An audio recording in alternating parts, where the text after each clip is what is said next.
tere jälle tagavaramaleva praegused toetajad, tulevased toetajad, niisama huvilised. Me oleme täna siin kirjutamiskuudis, et teha väikene vahekokkuvõte hooandja kampaaniast. Kes ei tea, mis asi on kirjutamiskuut, siis see on väikene soojak, mida täidavad raamaturiiulid, kirjutuslaud ja väikese põrgulise sõnadega segadus. Kirjutamise kuudis on praegu küll natukene vähe ruumi, sellepärast et segadus. Aga täiesti legaalselt ma käin siin hommikuti kirjutamas.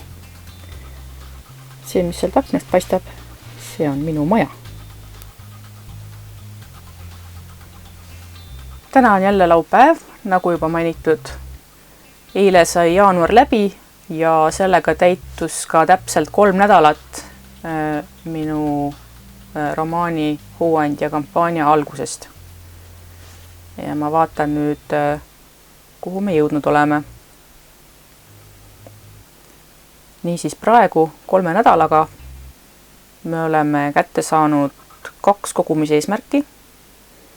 Praegu on täidetud 87% 3. kogumise eesmärgist, ehk siis 2000 eurot ei ole väga kaugel. Vahepeal on ka kirjastus natukene juba töödega alustanud, aga ma veel ei ütle, mis need tööd on. Siis kui saabub järgmine verstapost, siis ma jagan.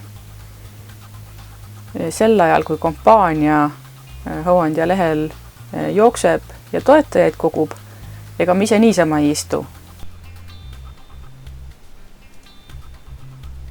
Minu kampaania kestab 10. märtsini.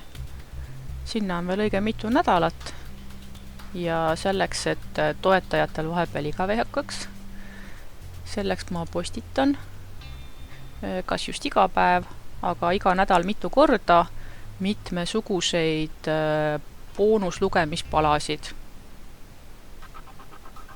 Need lugemispalad ma panen üles Rujanoodi blogisse ja siit leiame me näiteks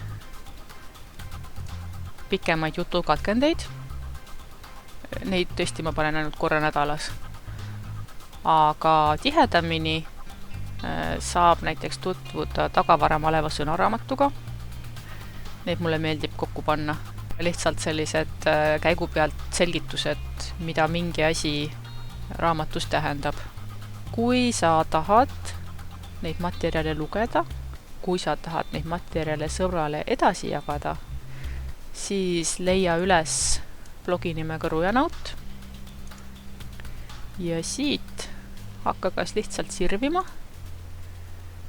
või siis leia üles märksõna Hooandja. Näete, siin on ka märksõna Hooandja. Ja kõik need boonuspostitused on selle märksõna all koos. Mina ise muidugi vaatan iga natukese aja tagant Hooandja lehte, et ega ei ole uudist. Aga üks huvitav kaasmõju, mis selle vaatamisega tuleb, on see, et ma paratamatult tutvun kõigi teiste projektidega, mis siin minu kõrval on. Ja mul on juba tekkinud plaan ise mõnda asja toetada. Näiteks ma näen, et muusikapaar Reis, nende kampaanial ei lähe hetkel väga hoogsalt, aga nädal on veel aega. Ja mul on täitsa isiklik huvi neid toetada sellepärast, et nende paar asub minu Tartu kodust mitte väga kaugel. Ja ma tahaks näha, kuidas nad arenevad. Nii et ma arvan, et ma teen nüüd selle väikese liigutuse ära. Aga teie, lugege blogist jutte, katkendeid, rääkige sõbrale ja võib-olla mõnel laupäeval näeme jälle.